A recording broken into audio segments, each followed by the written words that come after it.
Okay, to create an ND array in Python programming language, we can pass a list, tuple, or any array-like object into the array method or function, and it will be converted into an ND array. Let's take a simple example to create an NumPy array using a tuple.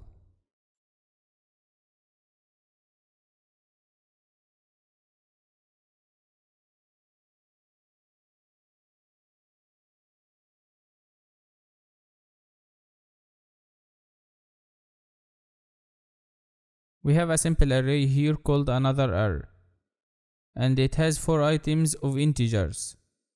We have created this NumPy array based on a tuple. Inside the parentheses of the array method, you can see a tuple of 4 items, 1, 2, 3, 4, and we separated them using comma inside round brackets or parentheses. Okay, it's time to talk about dimensions in arrays. Basically, a dimension in arrays is one level of array depth, or you can call them nested arrays. So what is the meaning of nested arrays? Okay, simply nested arrays are arrays that have arrays as their elements or items. Let's start with the first type, zero dimensions arrays.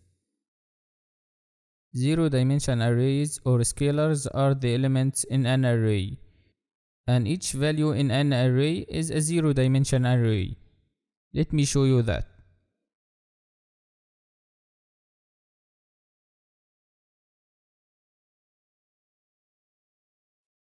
In this example, we have created a zero dimension array whose value is equal to 30.